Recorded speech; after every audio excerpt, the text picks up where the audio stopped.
वंदे मातरम साथियों, स्वागत है आपका विवेकानंद कंपटीशन एकेडमी में। हमारी संस्था प्रयास आवासीय विद्यालय, एकलव्य विद्यालय एवं जवाहर नवोदय विद्यालय आदि प्रतियोगी परीक्षाओं की तैयारी कराता है। इन परीक्षाओं में आने वाले जितने भी टॉपिक्स हैं उनको हम इस संस्था के माध्यम से ऑनलाइन तरीके से आप तक जुड़ने का प्रयास करेंगे। इसकी आपको अच्छी तैयारी कराएंगे।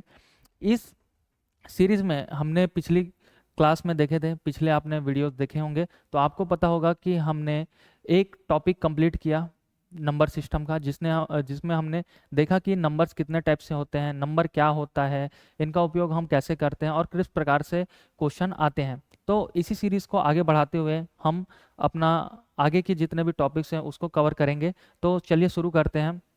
हम लोग का एक बेहतरीन टॉपिक है आज का, वो है स्थानीय मान, अंकित मान पे। और इसके साथ जो भी नंबर सिस्टम में क्वेश्चन आने वाले रहते हैं, जैसे कि क्वेश्चन में पूछा जाता है कि आप इन सम संख्याओं का योग बताइए, आप प्राकृतिक संख्या का योग बताइए, आप पूर्ण प्राकृतिक संख्याओं का योग बताइए। तो उन सभी प्रकार के क्वेश्चंस हैं जो इस लेक्चर के माध्यम से आपका कवर होगा और इससे आपका एक अच्छा स्ट्रॉन्ग बेसिक बनेगा। तो चलिए शुरू करते हैं हमारा टॉपिक, जिसमें है स्थानीय मान एवं अस्मा अस्माकिक मान। ठीक है, इसको बोलते हैं स्थानीय मान। स्थानीय मान को हम इंग्लिश में कहते हैं प्लेस वैल्यू। जैसे कि इकाई स्थान का स्थानीय मान क्या होता है। अब देखिए, यहाँ पे आपको पहले स्थानीय मान, अंकित मान पता होना चाहिए। स्थानीय मान होता क्या है, जैसे कि मैं आपको एक उदाहरण के माध्यम से समझाता हूँ कि यदि मैं कोई नंबर लिखूं, यदि मैंने कोई नंबर लिखा 576 ऐसा लिखा,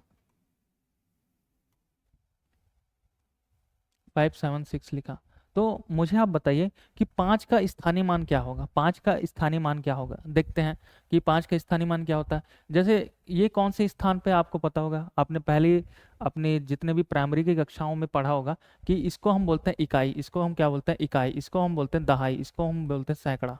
ठीक है, सैकड़ा। ठीक है, इसको हम सैकड़ा बोलते हैं, इसको हम दहाई और इसको हम इकाई बोलते हैं। तो आपने देखा होगा कि जब भी हम सैकड़े की बात करते हैं या इसको हम ब्रेक डाउन करें, इसको अगर हम लोग अलग अलग टुकड़ों में बांटे तो हम इस नंबर को कैसे लिख सकते हैं। इसको हम ऐसे लिख सकते हैं, 500 धन 70 धन 60 6 लिख सकते हैं। ठीक है, वो जैसे 576 मैंने लिखा है, ये भी तो 576 है। तो इसको हम क्या करते हैं, अलग अलग टुकड़ों में बांटते हैं, उसी को स्थानीय मान कहा जाता है। ठीक है, उसके स्थान का मान क्या है, इसमें हम लोग देखते हैं नंबर का मान क्या है ये नहीं देखते, हम लोग देखते हैं उसके स्थान का क्या मान है। जैसे कि 5 जो नंबर है, ठीक है, 576 में जो 5 नंबर है वो कौन से स्थान पे है, तो देखते हैं इकाई, दहाई, सैकड़ा। ठीक है, 5 कौन से स्थान पे है, सैकड़े के स्थान पे, तो हम लोग क्या कर देते हैं 500 लिख देते हैं। ये इसका वैल्यू है। ठीक है, ये इसका वैल्यू है, ये इसका मान है। अब देख लेते हैं कि 7 कौन से स्थान पे, दहाई स्थान पे है ना। 7 कौन से स्थान पे, दहाई स्थान है, मतलब ये 70 लिखेंगे इसको, क्योंकि इसके पीछे में कितनी संख्या है, एक दो। जैसे हमने देखा 500 के केस में हुआ क्या कि ये सैकड़े के स्थान पे है, एक इसके स्थान पे है सैकड़े के, तो सैकड़े के पीछे कितने संख्याएं होती हैं, दो संख्याएं होती हैं। तो 5 के पीछे में हमने क्या कितने जीरो लगा दिए, 2 जीरो। तो ये हो गया इसका स्थानीय मान। जैसे उसके बाद हम 7 में आते हैं, 7 के पीछे कितनी संख्या, एक संख्या। तो 7 के पीछे एक संख्या होने के लिए, ठीक है, यहाँ पे है, तो यहाँ पे 7 के पीछे हम लोग क्या लगा दिए, एक जीरो लगा दिए। उसके बाद 6, अब 6 के पीछे कोई नंबर है क्या, नहीं है, नंबर नहीं है।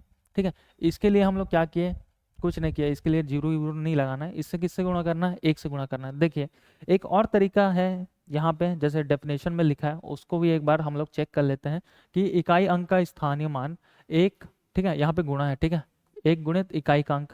यहाँ पे देख लेते हैं, जैसे कि हमने 3 डिजिट लिया 576, यहाँ पे 576 लिया था हमने। ठीक है, तो यहाँ पे अगर इकाई स्थान का अंकित मान, इकाई स्थान का मैं स्थानीय मान देखूं, इकाई अंक का स्थानीय मान देखूं, तो यहाँ पे इकाई पे क्या है, 6 है, इकाई पे क्या है 6, इसका गुणा 1 से करूंगा तो इसका वैल्यू आ जाएगा 6, है ना। अब देखिए दाही के अंक का स्थानीय मान क्या हो जाए, दाही में क्या है 7 है, हमारा क्या है 7, 7 का गुणा किससे करूंगा मैं, 10 से करूंगा तो 70 आ जाएगा। ये क्या है 7 का स्थानीय मान, प्लेस वैल्यू। अब ये यहाँ पे क्या हो गया 5, है ना, 5 का गुणा किससे करूंगा, यहाँ पे देखिए सैकड़े के, ये सैकड़े के स्थान पे है ना, सैकड़े के स्थान पे अगर कोई संख्या है तो उसको किससे गुणा करना है, 100 से गुणा करना है, तो 500 आ गया। ठीक है, अब इनको प्लस करने पे वही संख्या आएगी जो हमने क्वेश्चन में देखा था, 576। तो आपको पहले कंसेप्ट पता हो गया होगा कि स्थानीय मान क्या है। अब यहाँ पे सैकड़ा तक क्या है, 1000 भी आ जाएगा, है ना, 10,000 भी आएगा, लाख भी आएगा, 10 लाख आएगा, करोड़ आएगा, 10 करोड़ आएगा, अरब आएगा, 10 अरब आएगा, ठीक है, खरब आएगा, 10 खरब आएगा। तो ये सब जितने भी अंक है, ठीक है, जितने भी स्थान है, इसके हिसाब से हम लोग जीरो लगाते जाते हैं। जैसे कि यहाँ पे इकाई में 1 का गुणा किए, ठीक है, दहाई में 10 का, सैकड़ा में 100 का, फिर 1000 में हम किसका गुणा करेंगे, 1000 का, फिर 10,000 में इसका गुणा करते चलेंगे, ठीक है। तो ये गुणा चलते रहेगा, ये जितने भी गुणा होते रहेंगे। तो हमने एक कंसेप्ट अभी देख लिया, कौन सा कंसेप्ट, स्थानीय मान का कंसेप्ट, ठीक है। स्थानीय मान होता क्या है, इसको हम निकालते कैसे हैं, और इसका उपयोग हम कैसे करेंगे। अब देखते हैं जातीय मान या अंकित मान। अंकित मान क्या होता है, आपने देखा होगा कि लिखा होता है, किसी भी प्रोडक्ट के आगे लिखा होता है उसका अंकित मान, अंकित मान, ठीक है। तो यहाँ पे हमने अंकित मान लिखा होता है, ठीक है। इसको बोलते हैं प्लेस वैल्यू, इसको बोलते हैं प्लेस, PLACE वैल्यू, ठीक है, इसको बोलते हैं प्लेस वैल्यू। और इसको बोलते हैं फेस वैल्यू, इसको क्या बोलते हैं, फेस, ठीक है। फेस जैसे जो सामने दिखता है, जैसे हम लोग का अभी मेरा चेहरा आपको दिख रहा होगा, मेरा फेस आपको दिख रहा होगा, तो इसमें भी हम लोग जो दिखता है वही उसका मान रहता है, जो दिखता है वही उसका मान रहता है। देखिए डेफिनेशन में किसी संख्या में किसी भी अंक का अंकित मान वही होता है जो अंक होता है, चाहे वो किसी भी स्थान पे हो, ठीक है, चाहे उसका स्थान कोई भी हो। जैसे 576 के केस में हम लोग देख लेते हैं। अगर मैं पूछता था 5 का स्थानीय मान तो 500 होता था, 7 का स्थानीय मान 70 होता था, 6 का स्थानीय मान क्या होता था, 6 होता था। लेकिन अगर मैं बोलूं अंकित मान क्या होगा, क्या मान होगा, अंकित, कौन सा मान होगा, अंकित मान की अगर मैं बात करता हूं तो 5 हो या 7 हो या 6 होगा, उसका मान वही होगा। अगर 5 का अगर मैंने अंकित मान आपसे पूछा तो आप क्या बोलोगे, 5। 7 का अगर मैंने अंकित मान पूछा, what is the face value of 5, तो क्या बोलोगे आप, 5, है ना। What is the face value of 6, तो क्या बोलोगे, 6, है ना, 6 बोलोगे। जो भी अंकित मान रहेगा वही रहेगा, ठीक है, जो अंकित मान दिया गया है क्वेश्चन में वही मान होता है। स्थानीय मान के केस में अलग है। स्थानीय मान के केस में हम लोग देखते हैं कि कौन से जगह पे वो है, सैकड़े के जगह पे है, दहाई के जगह में है, इकाई के जगह में, कौन से जगह में है, उससे उसका प्लेस निर्धारित होता है। लेकिन जब हम अंकित अंकित मान की बात करते हैं, ठीक है, जाति मान की बात करते हैं, तो ये क्या हो जाता है, हम लोग का वही रहता है जो क्वेश्चन में दिया गया है। अब आगे चलते हैं, इसके कुछ कुछ हम लोग ऑब्जर्वेशन देखेंगे। क्या क्या देखेंगे, ऑब्जर्वेशन। ये तो डेफिनेशन देख लिया हम लोग, क्या है, ये डेफिनेशन है। अब उसके बाद इन दोनों डेफिनेशन के बाद हमको जो ऑब्जर्व होता है, जो हमको समझ आता है, उसको हम इन लाइनों के माध्यम से देखते हैं। अब देखते हैं, किसी भी संख्या में इकाई अंक के स्थान पर अंकित मान तथा स्थानीय मान बराबर होता है, ठीक है। ये बोल गया ना, ये जो है, ठीक है, परिभाषिक टर्म में लिखा गया है, ठीक है, परिभाषा के जरिए। तो इसको हम लोग नहीं देखते, हम समझते हैं कि बोल क्या रहा है। देखिए, किसी भी संख्या में, जैसे कोई भी संख्या उठा लेते हैं, 576 ले लिए, चलो ठीक है, 576 अभी चल रहा है, उसी को चलाते हैं। अब होता क्या है, इकाई अंक के स्थान पर अंकित मान तथा स्थानीय मान के बराबर होता है। यहाँ पे आपको देखना है कि इकाई स्थान पे जो नंबर है, कोई भी नंबर है, ये 576 हो सकता है या 56792 हो सकता है, ठीक है, 56,792 हो सकता है, कोई भी नंबर हो सकता है। लेकिन इसमें आप देखोगे कि एक ही कंडीशन है जिसमें अंकित मान, ठीक है, और आपका स्थानीय मान एक होता है, अर्थात दोनों समान होता है। जैसे कि यहाँ पे, ठीक है, 56,792 में स्थानीय मान अंकित मान क्या है, 2 है। अगर ये अंकित मान है तो यही क्या रहेगा, स्थानीय मान भी रहेगा, है ना।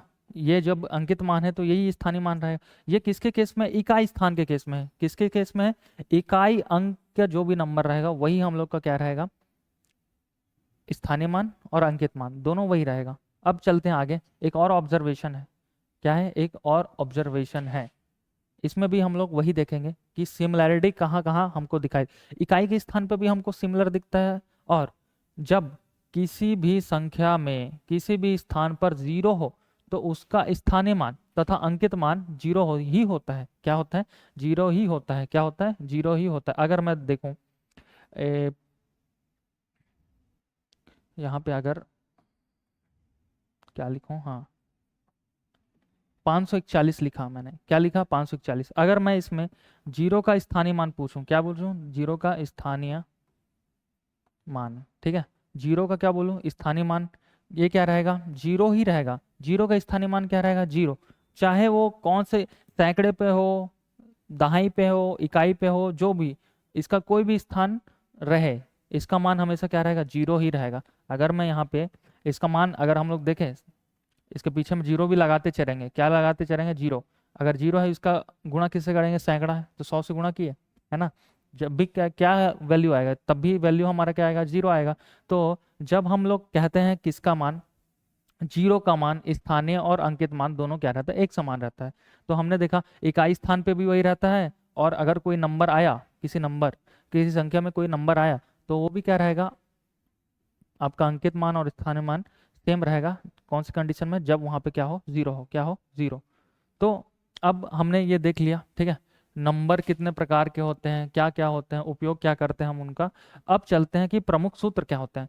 ये देखिए, ये वीडियो आपको तभी समझ आएगा जब आपने प्रीवियस वीडियो देखा होगा, ठीक है, जब आपको पता होगा नंबर क्या होता है, ठीक है, और पूर्ण संख्या क्या होता है, पूर्णांक क्या होता है, ठीक है, परिमेय संख्या क्या होता है, ये सारे नंबर्स का ज्ञान होगा तभी ये वीडियो आपको समझ में आएगा।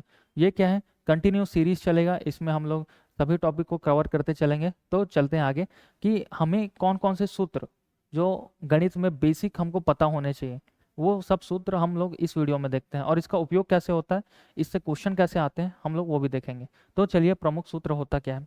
अब हमने देखा कि स्थानीय मान, अंकित मान देख लिया। अब देखते हैं यहाँ पे,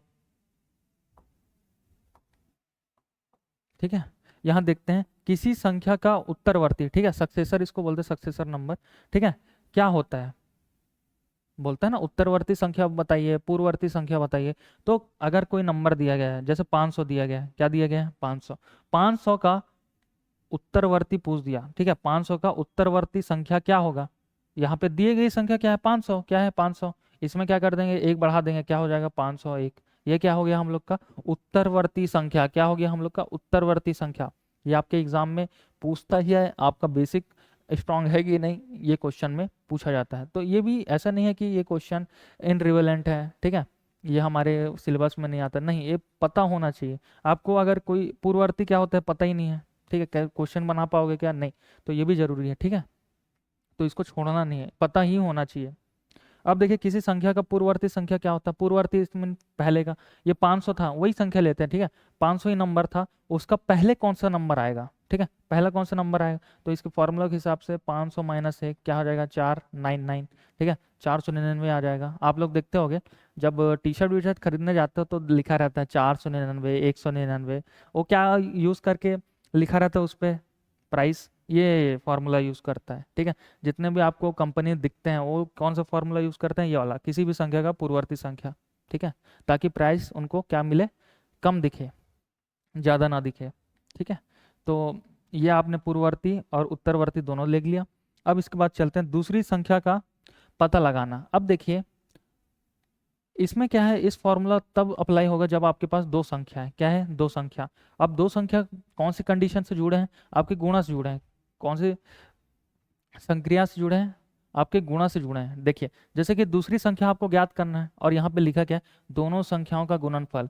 इस फॉर्मूले से आप समझ गए होंगे कि कोई भी नंबर है, जैसे कि 12, 12 गुणित 5 हो गया, दो संख्या है, दो संख्या का गुणनफल आपको दिया रहेगा 60, ऐसे करके, ठीक है। ये तो मैंने आंसर ही लिख दिया, लेकिन जब आपको क्वेश्चन में दिया जाएगा तो ऐसा लिया जाएगा कि दो संख्याओं का, दो संख्याओं का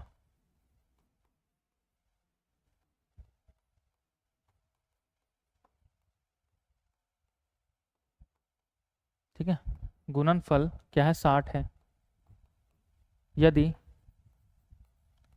यदि पहली संख्या, क्या है संख्या, पहली,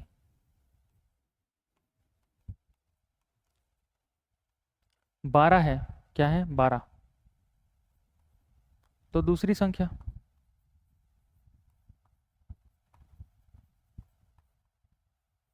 ठीक है, ऐसे क्वेश्चन दे दिया, आपने देख लिया क्वेश्चन कि यदि दो संख्याओं का गुणनफल 60 है, क्या है 60 है, ऐसा नहीं देगा।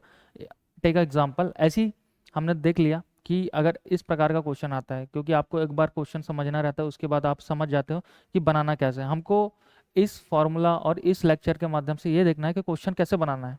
ठीक है, क्वेश्चन आगे आपको मिलेगा, मैं तो ऐसी उदाहरण बता रहा हूँ आपको। अब देखते हैं कि यहाँ दो संख्या है ना, दो संख्या का क्या है गुणनफल, क्या है 60, क्या है 60 यहाँ पे लिखा है। ठीक है, फॉर्मूला के हिसाब से देख लिए, दोनों संख्याओं का गुणनफल 60 है। यहाँ पे देखना दूसरी संख्या निकालनी है हमको, दूसरी संख्या, पहली भी संख्या निकाल सकते हो अगर दूसरा दिया हो तो। अब देखिए गुणनफल ऊपर ही रहेगा, आपको पहला संख्या निकालना है तो यहाँ दूसरा संख्या लिखना पड़ेगा, अगर दूसरा संख्या निकालना है तो पहला संख्या लिखना पड़ेगा। यहाँ पे हमको क्या है, पहली संख्या क्या दिया है 12, और क्या निकालना है दूसरी संख्या, क्या निकालनी है दूसरी संख्या। ठीक है, ये संख्या निकालनी है हमको, दूसरी संख्या निकालनी है। तो देखो 12 पंचे 60, 12 पंचे 60 आया कि नहीं आया। हमने क्या लिखा था पहले, 60 कैसे आता है 12 और 5 का गुणा करके, 12 और 5 का गुणा करके 12 पंचे 60 आता है। तो इस हिसाब से ये क्वेश्चन बनाया गया है, ये क्वेश्चन आपको पता ही होना चाहिए। ठीक है, अब करते हैं आगे। ठीक है, अब चलते हैं आगे, अब चलते हैं आगे। ठीक है, अब ये लास्ट में एक फॉर्मूला बच गया। ठीक है, प्रथम n प्राकृत संख्या का योग, आप देखोगे। ठीक है, आपने देखा होगा, यदि आपने पिछला लेक्चर देखा है तो उसमें मैंने बताया है कि n प्राकृत संख्याओं का योग। ठीक है, n प्राकृत संख्या होता क्या है।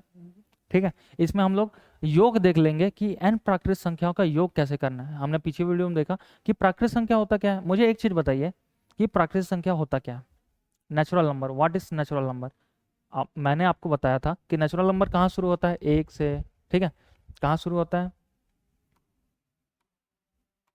ठीक है, एक से शुरू होता है आपका प्राकृत संख्या, है ना, प्राकृत संख्या।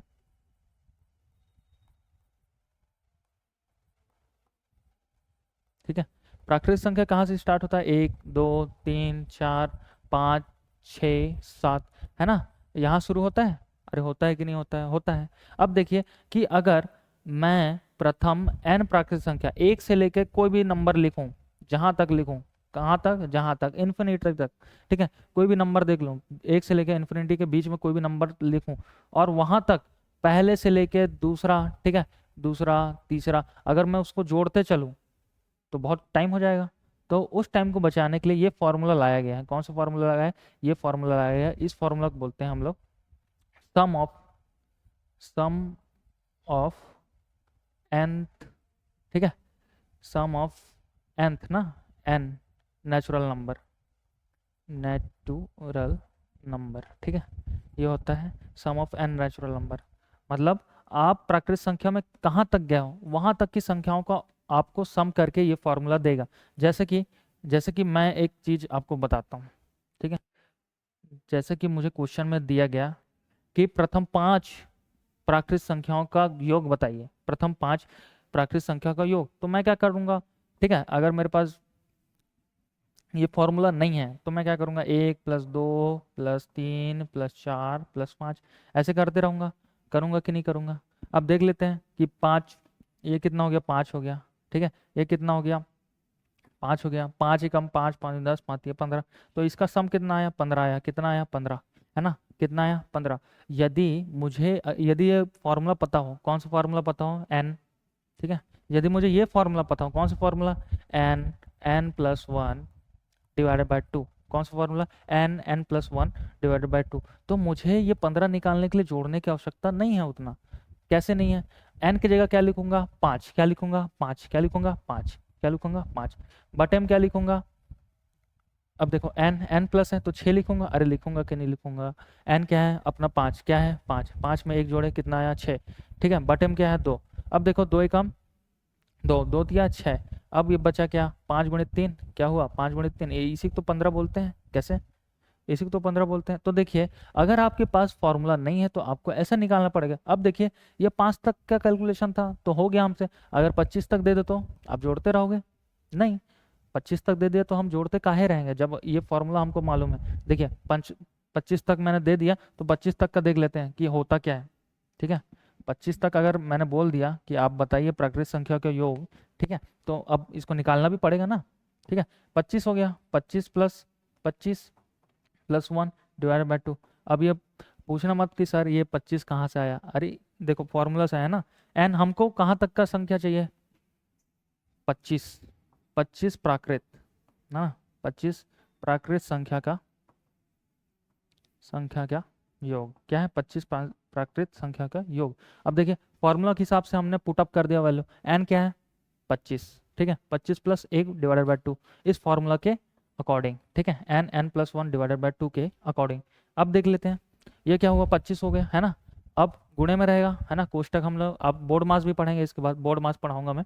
ठीक है, उसमें हम लोग देखेंगे कि कोई भी समीकरण होता है, कोई भी संक्रिया का एक पंच होता है, उसको हम लोग कैसे सॉल्व करते हैं, क्या उसका मेथड रहता है, क्या उसका तरीका रहता है। तो देखते हैं यहाँ पे ये कितना हो गया, 25 से प्लस 1 26 हुआ। अरे हुआ कि नहीं बताओ।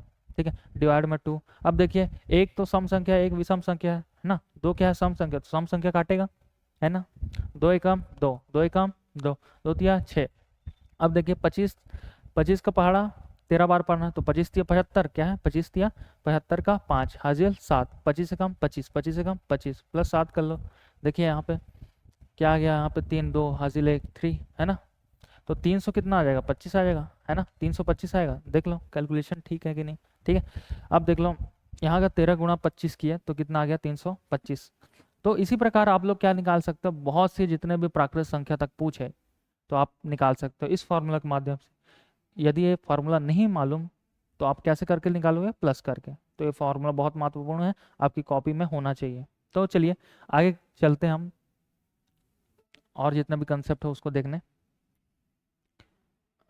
ये हो गया, स्लाइड खत्म। अब देख लीजिए कि हमने प्राकृत संख्या तो देख लिया है ना।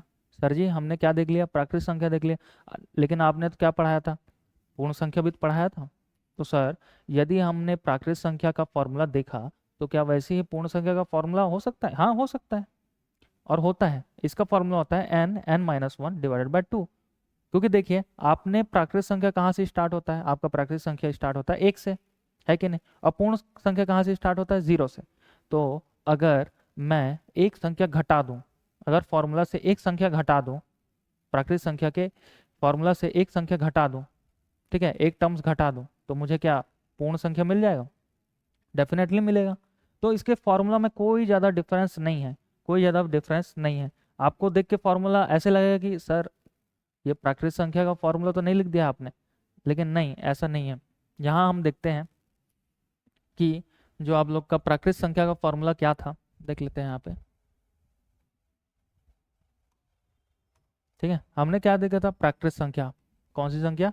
प्राकृत संख्या का क्या देखा था हमने? फॉर्मूला। फॉर्मूला बोलता है एन प्लस 1 डिवाइड में 2। ठीक है, हमने ये देखा था। अब देखते हैं पूर्ण संख्या। ठीक है, पूर्ण संख्या या पूर्ण प्राकृत संख्या आप दोनों बोल सकते हो। इसका फॉर्मूला होता है एन माइनस 1 डिवाइड में 2। हमने टर्म्स एक घटाया, घटाया कि नहीं घटाया? घटा दिया, एक टर्म्स हमने घटा दिया। देखिए फॉर्मूला में आप देख सकते हो कि ये है क्या?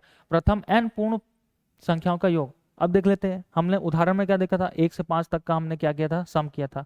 लेकिन हम क्या यहाँ पे टर्म्स की बात कर रहे हैं ना, संख्या की बात नहीं कर रहे हैं, हम टर्म्स की बात कर रहे हैं।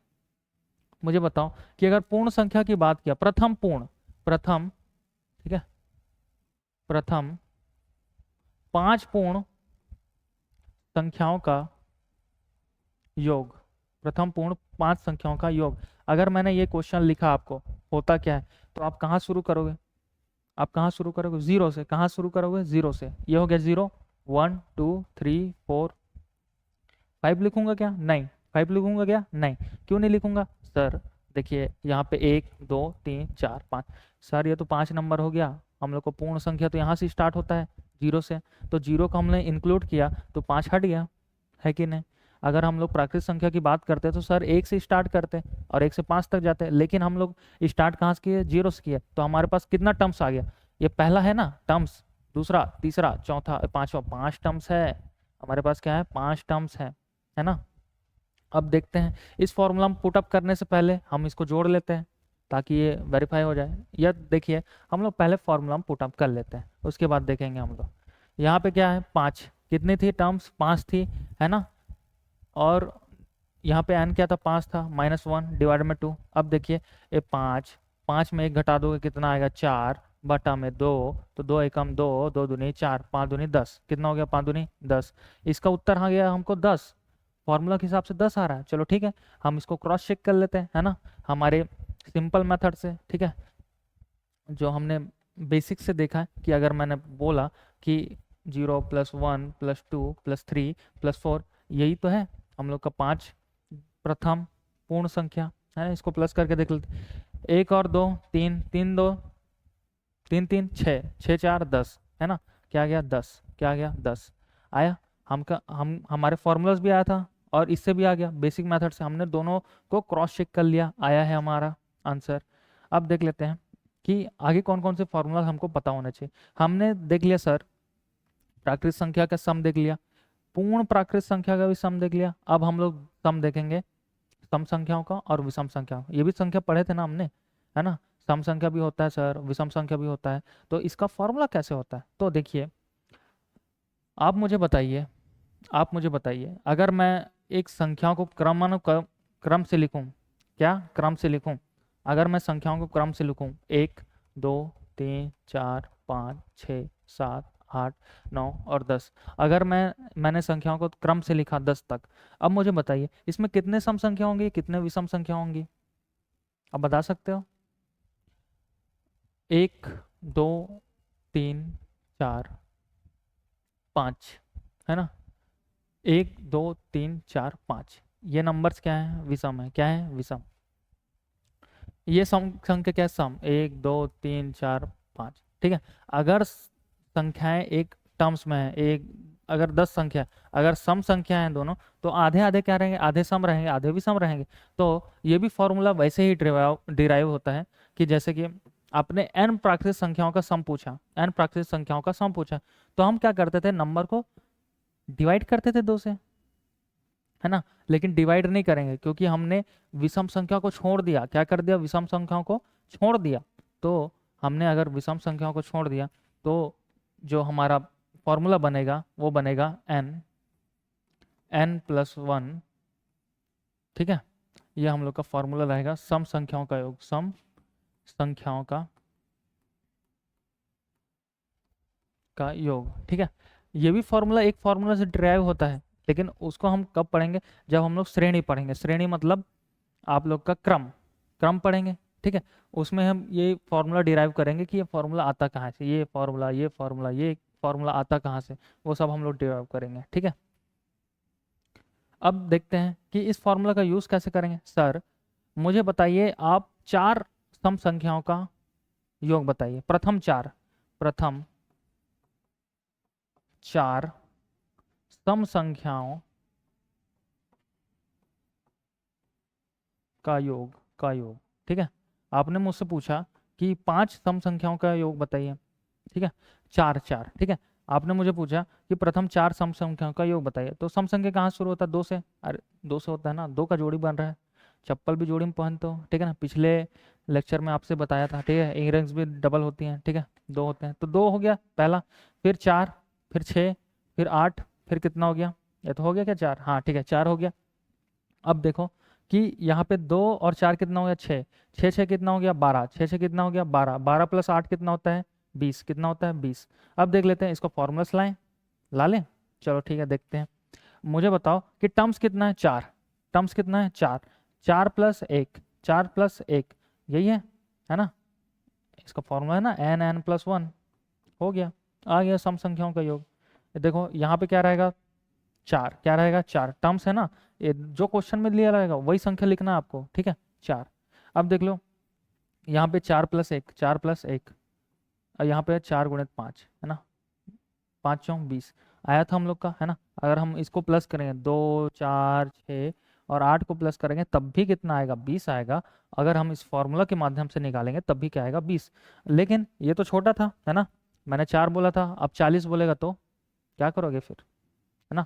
मैंने तो 4 बोला था, आपसे क्वेश्चन जो एग्जामिनर है वो क्या बोल देगा 40 संख्याओं का बताओ करके, तो 40 संख्याओं को जोड़ते रहोगे क्या ऐसे, नहीं, सीधा क्या करना, फॉर्मूला पुटअप करना है, क्या करना, फॉर्मूला पुटअप करना है। अब हमने देख लिया, अब हमने क्या क्या देखा था, हमने सर देखा कि प्राकृत संख्याओं का योग क्या होता है, प्रथम n प्राकृत संख्याओं का योग क्या होता है, प्रथम पूर्ण प्राकृत संख्याओं का योग क्या होता है, प्रथम सम संख्याओं का योग क्या होता है। अब देखेंगे प्रथम विषम संख्याओं का योग क्या होता है, ये भी तो है ना, सम संख्या विषम संख्या। अब सम संख्या बन गया तो विषम संख्या भी बना लेता है फॉर्मूला। अब विषम संख्या क्या बोलता है कि मेरा ये प्लस प्लस नहीं रहता मेरे फॉर्मूला में, मेरे फॉर्मूला में सिंपल रहता है n का स्क्वायर कर दो मैं आ जाऊंगा, n का स्क्वायर कर दो मैं आ जाऊंगा। जैसे कि अगर मैं बोलूं प्रथम तीन विषम संख्या, क्या प्रथम तीन विषम संख्या का योग क्या होगा, क्या होगा योग क्या होगा। तो ठीक है, हमने देखा कि प्रथम तीन विषम संख्याओं का योग, मैंने क्वेश्चन किया। अब देख लेते हैं प्रथम तीन संख्याओं का योग क्या होगा। मैंने तीन बोला है तो तीन का क्या कर देंगे, स्क्वायर कर देंगे। कितना हो गया, तीन त्रिक नौ, तीन त्रिक नौ। अब देखिए मेरे फॉर्मूला के हिसाब से 9 आया, इसको क्रॉस चेक कर लेते हैं, क्रॉस चेक करें। देखिए प्रथम तीन विषम संख्या, पहला विषम संख्या 1, दूसरा 3, फिर उसके बाद 5, है कि नहीं, है ना, है कि नहीं है। 3 और 1 4, 4 5 9, ये आ गया। अब देखिए क्वेश्चन में उदाहरण में ले लिया था तीन विषम संख्या, आपसे 30 पूछ देगा, है कि नहीं, तो फॉर्मूला लगा लोगे, है ना, फॉर्मूला लगाओ 30 करना है, ठीक है, 30 गुणे 30 कर देंगे, है ना, 0 0 900, ये लो आ गया। अब आप जोड़ते रहोगे क्या, जैसे 1 हो गया, 3 हो गया, 5 हो गया, 7 हो गया, 9 हो गया, जोड़ते रहोगे गए, ठीक है। क्वेश्चन जब आप ठीक है एग्जाम में बैठे रहोगे तो ये क्वेश्चन देख कर तो डर जाओगे, ठीक है, अगर फॉर्मूला मालूम नहीं है तो, है ना। इसीलिए फॉर्मूला आपको पता होना चाहिए, आपका क्विक क्या है माइंड रिस्पॉन्स करता है उस क्वेश्चन को बनाने के लिए, अगर फॉर्मूला याद है तो। अगर नहीं है तो क्वेश्चन छोड़ने लायक है, अगर छोड़ नहीं पाए तो आपका टाइम वेस्ट हो जाएगा पूरा। अब चलते हैं आगे, हमें क्या क्या और फॉर्मूला देखना है उसको देख लेते हैं, है ना। अब देख लिए हमने क्या देखा, प्राकृत संख्या का सम देख लिया, पूर्ण प्राकृत संख्या का सम देख लिया, सम संख्याओं का सम देख लिया, और विषम संख्याओं का सम देख लिया। अब देख लेते हैं कुछ कुछ ऐसे फॉर्मूलाज जो आपके नंबर सिस्टम में रहते हैं, उससे क्वेश्चन में पूछा जाता है। जैसे कि दूसरी संख्या कैसे होगा, दूसरी संख्या निकालनी, दोनों संख्याओं का योग माइनस पहली संख्या, ये बहुत इजी, ठीक है। अगर दो संख्याओं का सम, अगर दो संख्याओं का, ठीक है यहाँ मैं लिख दूं, यदि दो संख्याओं का योग, अगर दो संख्याओं का ख्याओं का योग, ठीक है, क्या है 50 है, क्या है 50 है। यदि प्रथम संख्या अगर 20 है बोलूं तो दूसरी संख्या क्या होगी, दूसरी संख्या इज इक्वल टू व्हाट। तो क्या करोगे, यहाँ माइनस करना है, क्या करना है माइनस, अगर प्लस माइनस का क्वेश्चन माइनस करोगे, है ना, क्योंकि जोड़ के बना तो घटा दोगे, गुणा करके बना है तो भाग कर दोगे, सिंपल है कि नहीं। 50 माइनस क्या करोगे 20, ये हो गया 30। 30 वो दूसरी संख्या है जिसके मिलाप से, ठीक है, जिनके योग से क्या हुआ है 50 हमारे पास आया है, 50 हमारे पास आया है। अब देखिए भाज्य, भाजक और भागफल और शेषफल, इससे सब बच्चे परिचित होंगे, पांचवी के बच्चे, पांचवी से जो अपर क्लास में चले गए हैं वो बच्चे तो इनको जानते होंगे, ये सर क्या है भाजक, भागफल, शेषफल होता क्या है, इनको सब आपको मालूम है ना। अब देखें इसमें करना क्या है कि आपके पास कोई भी नंबर रहेगा, है ना, कोई भी नंबर रहेगा, आपको स्कूल में भाग करने के लिए दिया जाता है ना, भाग करने के लिए, जैसे कि मैंने लिख लिया 511 नंबर, क्या है 511 नंबर, इसको मैं बोलूँगा कि आप 5 से क्या कर दो, भाग कर दो, क्या कर दो 5 से भाग कर दो। तो यहाँ पे जो नंबर रहा है ये क्या है मेरा भाजक, क्या है भाजक, ये क्या है मेरा भाज्य, क्या है मेरा भाज्य, है कि नहीं। अब देखेंगे इस भाग को हम लोग सॉल्व करेंगे, उसके बाद देखेंगे कि हमारा भाजक क्या होता है, भागफल क्या होता है, शेषफल हो क्या होता है, और भाज्य क्या होता है। अब देखते हैं कि अगर मैंने ये क्वेश्चन आपको दिया, ठीक है, स्कूलों में आपको दिया जाता है 511 को भाग करो 5 से, ठीक है, मैंने एक एग्जांपल लिया है। अब देखिए कि इसको ऐसे लिखा जाता है ना, ऐसे लिखा जाता है, इसको हम ऐसे भी लिखते हैं भाग करने के लिए, ये 5 यहाँ पे 11 11 यहाँ पे रहता है, 5 के भाग करते हैं ना, तो 5 से भाग करके देखें 5 एकम 5, क्या हो गया 5 एकम 5, 0 आ गया, एक को उतारे 0 करेंगे, अरे करेंगे ना 0 करेंगे, यहाँ पे क्या है 11 आ गया, है ना, 5 दूनी 10, 5 दूनी 10, 5 दूनी 10, ये आ गया 10। अब इसको माइनस किए, एक आया, एक आया। ये क्या है? शेष फल। ये क्या है? शेष फल, है ना। अब ये क्या है हमारा? भाज्य। क्या है? भाज्य। ये क्या है हम लोग का? भागफल। क्या है हमारा? भागफल। और ये जिससे हमने डिवाइड किया है, ये है हमारा भाजक। क्या है? भाजक, है ना। भाज्य, भाज्य, भाजक, भागफल, शेषफल, है ना। शेषफल नीचे रहता। अगर मुझे इसको भिन्न के रूप में लिखना रहे तो कैसे लिखूंगा मैं, है ना। अगर मुझे इसे भिन्न के रूप में लिखना है तो कैसे करूंगा मैं? यहाँ पे हमें 3 एलिमेंट बस चाहिए रहता है। इसमें 4 दिख रहा है आपको, है ना। 4 दिख रहा है, हमको 3 चीज़ों का जरूरत है। कौन कौन सी? मैं लिखूंगा सबसे पहले जिससे मैं भाग किया हूँ। किससे मैं भाग किया हूँ? 5 से भाग किया हूँ, है ना। 5 से भाग किया हूँ, वो नीचे रहेगा। ठीक है। जितना उत्तर आया उसको मैं साइड में लिख दूंगा, इतना मेरा उत्तर आया है। और जो बचा मैं उसको ऊपर लिख दूंगा। ठीक है। इसको आप लोग मिश्र भिन्न के रूप में लिखते हो। ठीक है। इसको आप किसके माध्यम से लिखते हो? मिश्र भिन्न के रूप में। तो ये भी देखेंगे हम अगली कक्षाओं में, भिन्न क्या होता है ये भी देखेंगे। ठीक है। उससे पहले आपने थोड़ा जान लिया कि शेषफल क्या होता है। ठीक है। आपने भाजक क्या देखा? ठीक है। शेषफल, भाजक, भाज्य। ठीक है। और देखा आपने भागफल। अब देखिए इसका फॉर्मूला क्या है, भाज्य को कैसे ज्ञात करना है। भाग, देखिए हमने भाग किया था तो गुणा करना पड़ेगा। हमने भाग करके क्या लाया था? भागफल लाया था, तो इसको गुणा करना पड़ेगा, है ना। प्रोसेस को सब उल्टा करना पड़ेगा, है ना। अब भाजक गुणित भागफल प्लस शेषफल। अगर मुझे यहाँ पे अगर दे दे क्वेश्चन में, क्या दे दे, अगर क्वेश्चन में दे दे कि आपके पास सर भाजक है, भाजक है 5, है ना। आपका भागफल क्या है? भागफल, भागफल क्या है आपका? 101, है ना। और शेषफल है आपका 1, है ना। तो आप भाज्य निकाल सकते हो? भाज्य निकाल सकते हो क्या? हाँ, हम निकाल सकते हैं। ये फॉर्मूला दिया है, उसी के माध्यम से निकाल लें। जैसे भाजक क्या हुआ हम लोग का? भाजक क्या है? 5, है ना। भागफल 101, ठीक है। शेषफल 1 है ना। गुणा करेंगे 5, ये यहाँ पे 2 है ना, यहाँ पे 2 है, तभी तो आंसर नहीं आएगा ना अपना, है ना। ये आ गया 2, 5 दूनी 10 का 0 हासिल, 1, 1 का 1, 5 एकम 5 आया। और 1 को प्लस करेंगे कितना आ गया? 511 आया। अरे आया कि नहीं आया? ऊपर था लिखा है ना। देखिए, तो हमने फॉर्मूला के माध्यम से जो 5 1 1 था, 511 था, उसको फॉर्मूला के माध्यम से वापस ला लिया। ठीक है। अब हम देखते हैं कि अगर आपको भाजक निकालना, क्या निकालना है? भाजक। आपने भाज्य निकालना सीख लिया। अगर आपको भाजक निकालना है तो क्या करेंगे? अब क्या करेंगे? हमको दिया रहेगा भाज्य। भाज्य क्या है हम लोग का? 511 दिया रहेगा। माइनस शेषफल क्या करना है? माइनस शेषफल। आपको भाज्य दिया रहेगा, ठीक है। ये भाजक नहीं दिया रहा है ना, यहाँ पे भाज्य दिया रहेगा। क्या लिखा रहेगा? भाज्य। भाज्य कितना है आपका? 511, ये दिया है हम लोग को क्वेश्चन में। 511 क्या है हम लोग का? भाज्य। ठीक है। भागफल कितना है? 102। और शेषफल क्या है? 1। तो यहाँ क्या करना है हमको कि अगर आपको भाजक ज्ञात करना है तो क्या करेंगे? यहाँ पे देखो,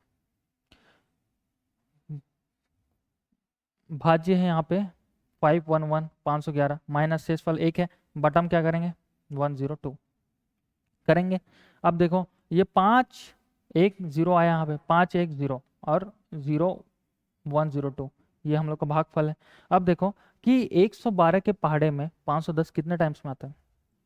तो देखो कि हमने देखा था कि यदि सर हमको कोई भी नंबर ऐसा चाहिए, कैसा चाहिए, जिसके लास्ट में 0 हो या 5 हो, तो उसको किससे गुणा करना पड़ेगा? या तो 10 से गुणा करना पड़ेगा या तो 5, है ना। 10 से गुणा करना पड़ेगा या 5, कोई भी नंबर हो ना, अगर लाना है तो 10 या 5 से गुणा करना पड़ेगा। तो इसको 5 से गुणा करके देखते हैं। 5 दूनी 10 का 0 हासिल 1, 5 शून्य शून्य 1, 5 एकम 5, ये आ गया। तो ये 5 बार में कट रहा है। 12 पंचे 510, 12 102 पंचे 102 पंचे 510, ठीक है। ये 5 आ जाएगा हम लोग का उत्तर। ठीक है। इस प्रकार से हम लोग क्या करते चलेंगे? फॉर्मूला के हिसाब से आंसर लाते चलेंगे। ये फॉर्मूला आपके दिमाग में रहना चाहिए। चलिए आगे बढ़ते हैं। अब ये हो गया। फिर उसके बाद देख लेते हैं हमने पढ़ा क्या, है ना। हमने पढ़ा क्या अभी तक, जितना भी हमने देखा उसके हिसाब से हमने पढ़ा क्या, एक बार रिवाइज कर लेते हैं। उसके बाद क्वेश्चन भी करना है हमको बहुत सारा। तो हमने पढ़ा अंकित मान। क्या मान? अंकित मान। सबसे पहले आपने दिया क्या था? अंकित मान। अब बताते भी चलेंगे क्या है अंकित मान। अंकित मान उससे पहले स्थानीय मान देखा था आपने, स्थानीय मान, ठीक है। अंकित मान, स्थानीय मान देखा था, इकाई दहाई सैकड़ा दिया था, ठीक है। इसके साथ एक और कंसेप्ट है, मैं उसको बता देता हूँ, ठीक है। इसमें बड़ी से बड़ी बड़ी संख्या एवं बड़ी से बड़ी संख्या एवं छोटी से छोटी संख्या, छोटी से छोटी संख्या, ठीक है।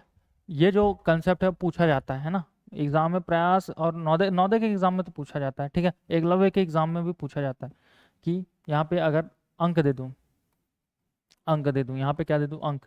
तो एक अंक से बड़ी संख्या, एक अंक की जो भी आपको नंबर दिया रहेगा उसमें क्या रहना चाहिए, एक रहना चाहिए। क्या रहना चाहिए, एक। अगर कोई भी नंबर है उसमें आपको एक दिया गया है, क्या दिया गया है, एक। तो एक अंक की सबसे बड़ी संख्या क्या है, 9। सबसे छोटी संख्या क्या है, एक, ठीक है। अगर कोई नंबर, उसके सबसे बड़ी संख्या क्या है, 9, और उस सबसे छोटी संख्या क्या है, एक,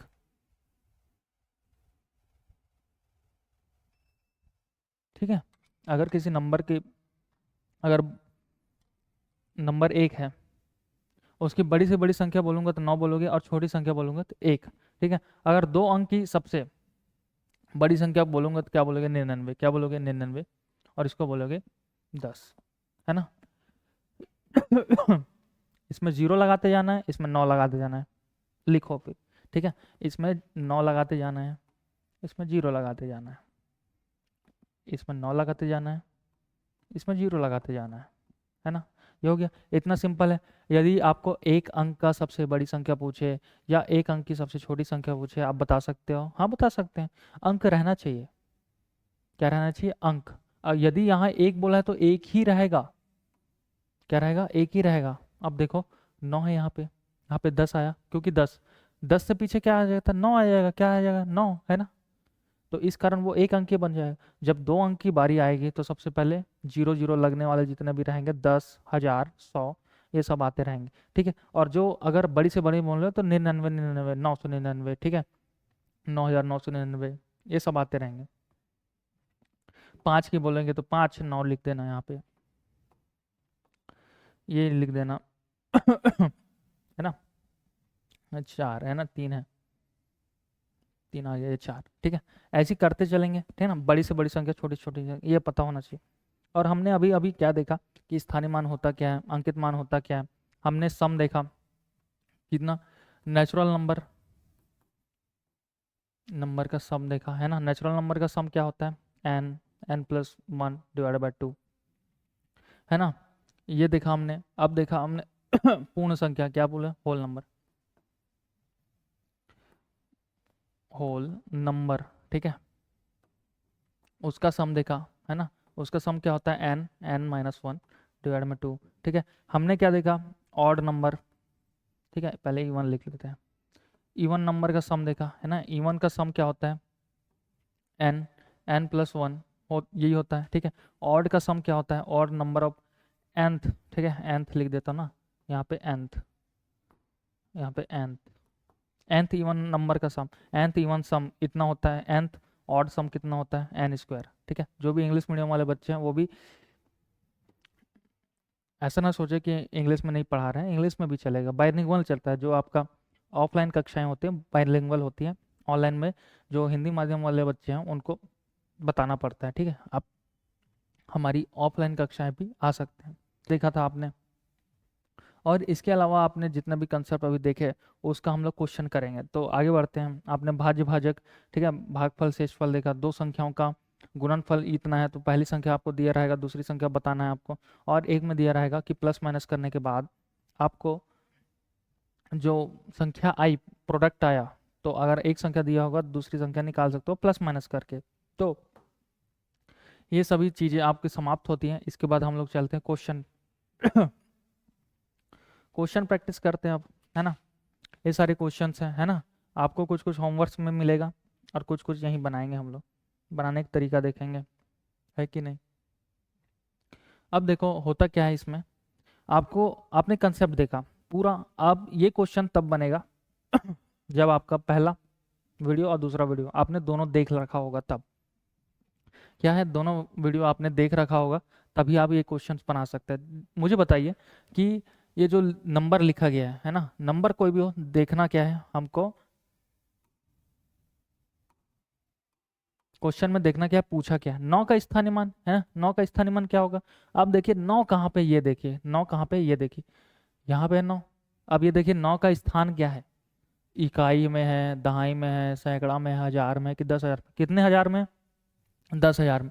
तो मुझे दिखाओ कि अगर 9 के पीछे मैं 10,000 इसको ऐसे लिखूंगा है ना, अगर 9 का स्थानीय मान अगर मुझे पूछा गया है, तो क्या लिखूंगा, 90,000 लिखूंगा, है कि नहीं, क्योंकि ये 10,000 की श्रेणी में है, तो ये आएगा मेरा उत्तर, है कि नहीं।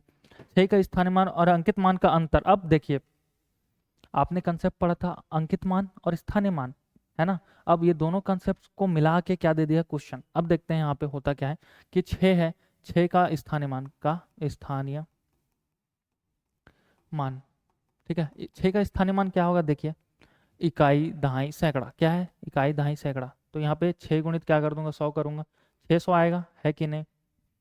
और क्या है अंकित मान, क्या है अंकित मान, ठीक है। 6 का ही मुझे अंकित मान, और अंकित मान क्या होता है, सेम ही होता है कि नहीं, 6 का 6 ही रहेगा। तो मैं यदि इसको माइनस करूंगा है ना, तो मुझे क्या आ जाएगा, उत्तर आ जाएगा। दोनों का अंतर पूछा ना, स्थानीय मान और अंकित मान का, पहले स्थानीय मान उसके बाद अंकित मान, इसको माइनस करो, या 5 आ गया, या 9 आ गया, या 10 है ना, 10 में 6, 4, 9 का 9, 5 का 5, ठीक है, 9594 है कि नहीं, 594 है, इसमें ये है उत्तर, इसमें ये है उत्तर। अब देख लेते हैं सबसे छोटी अभाज्य संख्या, है ना, सबसे पहले वीडियो में मैंने बताया था सबसे छोटी अभाज्य संख्या क्या होती है, 2 होती है।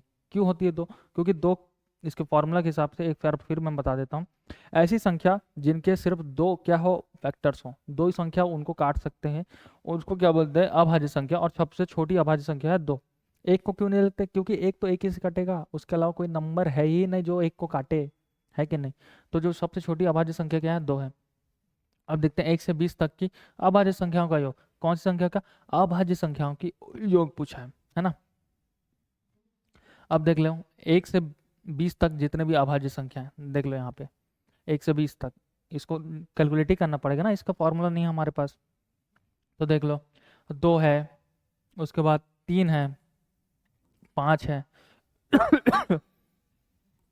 उसके बाद 7 है, उसके बाद क्या है 11 है, उसके बाद 13 है, उसके बाद क्या है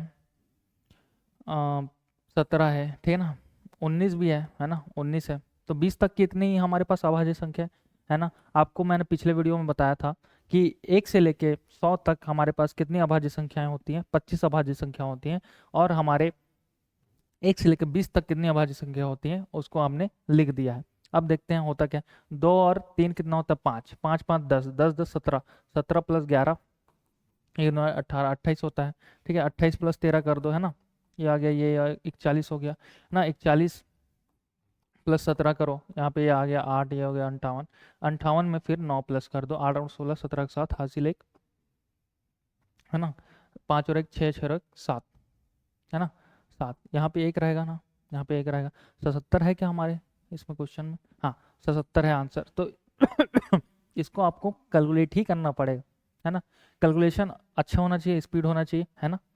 तो ये सब हम लोग करते चलेंगे। इसके बाद प्रथम 25 प्राकृत संख्याओं का योग, प्रथम 25 प्राकृत संख्याओं का योग, आपने फॉर्मूला देखा था, यहाँ हम लोग कहाँ से स्टार्ट हो रहे हैं, प्राकृत संख्या, प्राकृत संख्या कहाँ से, 1 से। तो एक वाला फॉर्मूला क्या था, n+1 डिवाइड में क्या था 2, था कि नहीं था। अब यहाँ पे बोला है 25 प्राकृत संख्याओं का योग, तो यहाँ पे 25 रहेगा कि नहीं, 25 एक 26 मल्टीप्लाई डिवाइड बाई 2, 2 एकम 2, 2 एकम, इसको देखे थे हम लोग कितना आया था, 325 आया था, है ना, आया था वहाँ पे। तो देख लो यही है उत्तर। कैलकुलेशन आपका अच्छा है तो आपको पता चला, हमने कर लिया था पहले कैलकुलेट, इसलिए मैंने उत्तर लिख दिया। अब देखो प्रथम 15, प्रथम 15 है ना, क्या है प्रथम, प्रथम 15 पूर्ण संख्या, है ना, हमने ये कौन सा है, ये प्राकृत संख्या, पूर्ण संख्या बोला, पूर्ण संख्या 15 पूर्ण संख्या, है ना, का योग क्या होगा, 15, 15 - 1 डिवाइड बाय 2, ये होगा हम लोग का फॉर्मूला, हमने देखा था ना फॉर्मूला में, n-1 डिवाइड बाय 2। एक टर्म्स को हम लोग क्या कर देते हैं, क्या कर देते हैं, पीछे कर देते हैं एक टर्म्स को। यहाँ पे क्या हो गया 15, है ना, क्या हो गया 15 गुणित 16 बटा 2 15 गुणित 15 छः 90, 15 सत्तर 15 अट्ठ 120 है क्या यहाँ पे, है ना 120 है, 15 अट्ठ 120, है ना। तो ये आ गया उत्तर, 15 पूर्ण प्राकृतिक संख्याओं का योग क्या है 120। ये हो गया हम लोग का आंसर। अब देख लेते हैं, ये हम लोग का रफ शीट है, ये देख सकते हो वहाँ से। अब देखिए यहाँ पे कौन सा कंसेप्ट यूज होगा आप बताइएगा, है ना। ये क्वेश्चन आप होमवर्क में भी बना सकते हो, लेकिन इसको मैं एक बार बताता हूँ कि ये कैसे बनाओगे क्वेश्चन, आप लोग ये क्वेश्चन कैसे बनाओगे, है ना। अब देखो ये क्वेश्चन है 16, 17, 18 से लेके 40 तक आपको देगा ना, ठीक है। लेकिन आपको पता है कि आपका प्राकृतिक संख्या कहाँ से स्टार्ट होता है, एक से। कहाँ से स्टार्ट होता है, एक से, है ना। आपका प्राकृतिक संख्या एक से स्टार्ट होता है, तो ये फॉर्मूला भी कहाँ तक यूज हो सकता है, एक से यदि संख्या दिया हो। तो मुझे बताओ इस फॉर्मूला, इस प्रकार के क्वेश्चन को कैसे बनाते हैं, मैं बता देता हूँ एक बार, ठीक है। पहले तो 1 से लेकर 40 तक निकालते हैं हम, है ना, ये कर सकते हैं। फिर 1 से लेकर कहाँ तक निकालेंगे, 15 तक। कहाँ तक, 15 तक। 1 से लेकर 15 तक, अब दोनों क्या कर देंगे माइनस, क्या कर देंगे माइनस। तो मुझे जो योग, जो नंबर चाहिए रहेगा, ठीक है, 16 से लेकर 40 तक, वो मेरे पास आ जाएगा। तो देखिए यहाँ पे पहले हमने क्या किया, पहले 1 से लेकर 40 तक निकाल लेते हैं। क्या करते हैं 1 से 40 तक, तो 40, 40 प्लस 1 40 गुणन 2। मैं सीधा आपको फार्मूला बना दिया हूँ, इसको कैसे बनाना है वो बताते हैं, ठीक है। 2 एकम 2, ये हो गया कितना 20 गुणित 41, ये आया, है ना। 41 एकम 41 जीरो, ठीक है। 41 दूने क्या होता है 2, 8, है ना, 820 होता है, अरे होता है, ठीक है। 41 गुणित 20 कितना होता है 820, ठीक है। ये हो गया, ये उत्तर आ गया हम लोग का, है ना। ये उत्तर आ गया किसका, 40 का। अब देखो 15 करें, है ना, 15 करें, 15 गुणित 15 प्लस 1 16 बटा 2। मैं डायरेक्ट कर रहा हूँ ना, ये फॉर्मूला यूज करोगे n+1, है ना, डिवाइड में 2। ये वाला फॉर्मूला दोनों में यूज करोगे, 40 वाले में भी 15 वाले में, और दोनों को माइनस करना है अपने को, है ना। करेंगे 2 का 2 8 आएगा, है ना, 2 8 दूनी 16, है ना। 15 का पहाड़ा पढ़ो 8 बार 120 आता है ना, 15 अट्ठे 120, है ना 120। अब इसको 120 से माइनस करो, करते हैं 0 0 1 कितना हो गया 7, आया कि नहीं आया, 700 है, 700 है कि नहीं है, हाँ है, ये नहीं है ना, ये 700 है अपना आंसर, ये है। चलिए ठीक, इसके बाद हम लोग आगे बढ़े, है ना। क्वेश्चन करना है, क्वेश्चन करना है ना, क्वेश्चन छोड़ना नहीं है। यदि आपने कंसेप्ट पूरा पढ़ा है, क्वेश्चन को छोड़ना नहीं है, पूरा क्वेश्चन बनाना है। ये आ गया आपका, है ना, ये आ गया, फिर से क्वेश्चन करेंगे इसका, ये आ गया, है ना। अब इसको क्वेश्चन को पढ़ते हैं कि पहला क्वेश्चन, प्रथम 10 सम संख्या का योग। हमने सम संख्या का फॉर्मूला देखा था, देखा था कि नहीं देखा था, देखा था, है ना। हमने सम संख्याओं का फॉर्मूला देखा था, मुझे फॉर्मूला बताओ, है ना। n+1 हो गया सर, यही है फॉर्मूला हम लोग का, क्या है 15 सम संख्याओं, 15 15 है क्या 5, हाँ 5 सम संख्या, 10 है जी, n+1, ठीक है। ये क्या है 10 सम संख्याओं का योग, 10 सम संख्याओं का योग, 10 है, 10 प्लस 1 11, है ना, 10 प्लस 1 11, 110 आएगा उत्तर, है कि नहीं है, यहाँ पे 110 है ना। ये देखिए पहला का उत्तर है। दूसरे का देख लीजिए 487623, ठीक है। 4,87,623 में 7 का स्थानीय मान तथा अंकित मान का अंतर बताइए। देखिए यहाँ पे 7 का है ना, 7 कहाँ पे है, इकाई दहाई सैकड़ा हजार, तो 7,000 लिख दूँ, है ना। सिंपल से मैं क्या लिख देता हूँ 7,000, क्या लिख देता हूँ 7,000, 7 इंटू 1000 कर देता हूँ, क्या कर देता हूँ, ये 7,000 आया, अरे आया कि नहीं आया। अब 7 का क्या है, मुझे अंकित मान पता करना है, क्या बात कर रहा है, अंकित मान क्या होगा, अंतर पूछ रहे हैं ना, स्थानीय मान एवं अंकित मान का अंतर। मैंने स्थानीय मान निकाल लिया, इसका अंतिम अंकित मान क्या होगा 7 ही होगा, है कि नहीं, 7 होगा। इसको माइनस करें, 7 से माइनस कर लेते हैं इसको, चलो ठीक। ये हो जाएगा 6, ये हो जाएगा 9, ये हो जाएगा 9, ये हो जाएगा 10, है कि नहीं, ये 3 आएगा 9 9 6, ठीक है। 6993, 6993 है कि नहीं ऑप्शन में, देखो 6993 है ऑप्शन में, ये है हम लोग का सही उत्तर। अब देखिए होता क्या है, दो संख्याओं का योग, दो संख्याओं का योग, ठीक है, x प्लस एक्स जो भी रहेगा, दो संख्या हम लोग x y मान लेता, x y बराबर 6 है, ये मैंने काटा इसको। अब देखिए दो संख्या को 600 है, ठीक है, 600 है, उनका अंतर जो भी नंबर रहेगा एक्स और वाई, एक्स प्लस वाई, जो भी नंबर रहेगा वो एक दूसरे का अंतर कितना रहेगा 240। ये अच्छा क्वेश्चन, ठीक है, ऐसी क्वेश्चन आपको देगा। आपसे एग्जामिनर ये एक्सपेक्ट करता है कि इनको यदि नंबर सिस्टम पढ़ लिया, इन्होंने गणित की कंसेप्ट पढ़ लिया, फॉर्मूला पढ़ लिया, लेकिन उनको हम कैसा क्वेश्चन देंगे, लॉजिकल क्वेश्चन देंगे। कैसा क्वेश्चन देंगे, लॉजिकल। बच्चे थोड़े से हड़बड़ाते हैं सर ऐसा प्रकार का क्वेश्चन हमने देखा ही नहीं है, तो मैं उनको बता देता हूँ कि आपको दो संख्या मानना है, एक्स और वाई, कुछ संख्या है क्या नहीं पता, दोनों संख्याओं के बारे में दिया ही नहीं है, ना एक्स का वैल्यू पता है ना वाई का वैल्यू पता है, आपको दोनों को सम का वैल्यू पता है और दोनों का डिफरेंस क्या है ये पता है ओनली। तो देखो यहाँ पे एक्स प्लस वाई कितना हो गया 600, है ना, 600 हुआ। अब यहाँ क्या है, वाई, वाई क्या है, एक्स से अंतर है ना, यदि एक्स ये है तो वाई कितना रहेगा, एक्स प्लस 224 रहेगा, है कि नहीं, क्योंकि अंतर है, एक छोटा है तो एक बड़ा होगा, है ना, सिंपल सी बात है। इनका सम 600 आया, है कि नहीं, 600 आया। अब देखिए यहाँ पे 2x हो जाएगा, है ना। अब देखिए अगर मैं एक चीज बताता हूँ, एक के पास 4 है, एक के पास 6 है, तो मुझे बताइए अगर एक के पास 4 टॉफी है, एक के पास 6 टॉफी है, तो इसके पास 4 टॉफी तो रहेगा ही। एक के पास 6 टॉफी है तो 4 टॉफी होने के बाद ही 6 हुआ होगा ना, है कि नहीं। अगर अंतर आया है दोनों में तो एक तो ज्यादा होना ही चाहिए, एक तो बड़ा हो गई, है ना, एक तो बड़ा हो गई, तो यहाँ पे वो चीज 2x आता है ना। एक सर्टेन लेवल ऑफ लिमिट रहेगा जो दूसरा वाला बड़ा वाला क्रॉस करेगा। अब ये 600 हो गया, 600 माइनस 240 क्या हो गया 240। अब देखो 0 हो गया, ये हो गया 5, ये हो गया 10, ये हो गया 6, ये कितना हो गया 3 है कि नहीं। तो 2x बराबर, तो x बराबर लिख सकता हूँ मैं सीधा, है ना। x बराबर क्या लिख सकता हूँ, 300 कितना आया था, 60 आया था, है ना, 360 आया था, ये 2x का वैल्यू है ना, तो x का वैल्यू कितना आ जाएगा 360 बटा 2 आएगा कि नहीं आएगा, 3 एकम 3, 3 अट्ठे, अरे 8 दूनी 16, ठीक है। तो हम लोग का x का वैल्यू कितना आया, x का वैल्यू आया है 180, कितना आया 180। लेकिन पूछा क्या है उसमें, देखिए अंतर 240 है तो छोटी संख्या क्या होगी, छोटी संख्या होगी हम लोग की 180, है कि नहीं। क्या होगी छोटी संख्या 180 होगी, क्यों होगी सर 180 क्यों बोल सकते हो आप, यहाँ तो प्लस माइनस भी हुआ है, लेकिन एक्स ही तो हमारा छोटा वैल्यू था, एक्स ही तो छोटा वैल्यू था, एक्स में ही तो हम लोग 240 प्लस करके लाए थे ये 600, है कि नहीं। अगर मैं यहाँ 180 लिखूं, यहाँ पे 180 प्लस 240 लिखूं, तो इसका वैल्यू तो 600 आएगा ना, आएगा कि नहीं आएगा, आएगा ही, डेफिनेटली आएगा। यहाँ पे कर लो, यकीन नहीं है तो, ठीक है। एक किया प्लस 240 किया प्लस किए, 0 8 16, 16 4 20 का 0 हासिल 2 2 2 4 तो 6 आया, 600 आया कि नहीं आया। तो देखिए ऐसे ही उत्तर आपको बताना है, और उत्तर बनाना भी नहीं, देखो उत्तर तो बनाना ही था हमको, ठीक है, क्वेश्चन तो सॉल्व करना है, उत्तर लाना है, लेकिन उत्तर लाने के बाद उसको क्रॉस वेरीफाई भी करना है।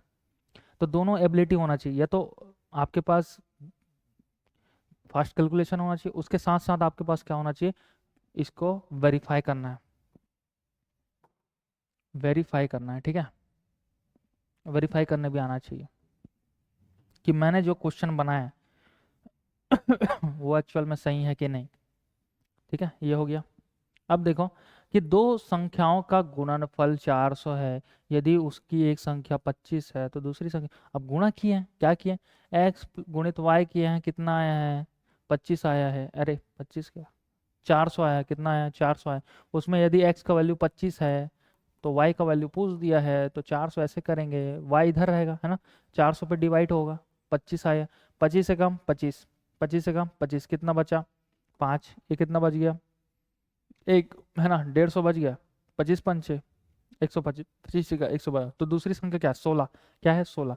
अब देख लो दूसरी संख्या क्या है 16, 25 गुणे 16 कर दोगे, यदि आप 25 गुणा 16 कर दोगे तो क्या आ जाएगा आपका 400 आएगा, आएगा ही आएगा, ठीक है, डेफिनेटली आएगा 400। तो 16 है कि नहीं, 16 है, 16 है, ये टाइपिंग मिस्टेक है ना, 16 है यहाँ पे। अब देख लिए, है ना, अब देख लिए, इसको बना लिए क्वेश्चन। अब देखिए कि नेक्स्ट क्वेश्चन क्या बोल रहा है, ये इसका है ना, ये उत्तर सही है 16। किसी संख्या को 125 से भाग देने पे भागफल कितना आ रहा है 16 आ रहा है, शेषफल 11 आ रहा है, तो संख्या क्या होगी? किसी संख्या को इतने से भाग देने पे, ये क्या है हम लोग का भाजक, क्या है हम लोग का क्या है भाजक? 125 है ना। किसी संख्या को इतने से भाग दे तो भाजक ये है। भागफल क्या है? भागफल है ना, 116 है कि नहीं? और शेषफल क्या है? 11। तो क्या होगा? भाज्य और शेषफल है ना। शेषफल क्या हो जाएगा हम लोग का? 11। तो हम लोग क्या करते हैं, इसका इसका गुणा करते हैं ना, इसका इसका गुणा करते हैं और 11 से प्लस कर दें, तो हम लोग का क्या आ जाएगा? भाजक आ जाएगा। क्या आ जाएगा? भाजक। कर लेते हैं 125 गुणित 16 है ना। 16 पंचे 80 का जीरो हाजिर, 16 32, 32 प्लस 8 कितना होगा? जीरो 1 40, जीरो 4, 16 कम 16, 16 4 20 है ना। इतना यहाँ प्लस क्या करना है? 11 करना है। आ गया 2011। कैलकुलेशन ऐसे ही रहना चाहिए आप लोग का कि देख लिया हम लोग है ना, और उसका उत्तर आ गया। ये हो गया हम लोग का उत्तर। अब इसके बाद क्या रहेगा हम लोग का क्वेश्चन? एक भाग के प्रश्न में भाज्य भाज्य 3945 है और भागफल 32 है, तो शेष यदि शेषफल 9 है तो भाजक क्या होगा? तो इसका उत्तर आप लोग कमेंट बॉक्स में कीजिएगा। ये क्वेश्चन आपके लिए मैं छोड़ रहा हूँ, बाकी सब आपने क्वेश्चन सॉल्व किया, ये आप लोग का होमवर्क रहेगा, इसको कीजिएगा। या डिस्क्रिप्शन बॉक्स में आप या कमेंट बॉक्स में आप क्या करेंगे? कमेंट करेंगे। तो साथियों, कैसा लगा आपको वीडियो? वीडियो आपका वर्थ इट लगा, ठीक है? आपको यदि इससे कुछ जानकारी मिला, ये आपको अच्छा लगा, तो आप चैनल को सब्सक्राइब, लाइक, कमेंट और शेयर कीजिएगा। Thank you. मिलते हैं हम लोग अगले वीडियो में।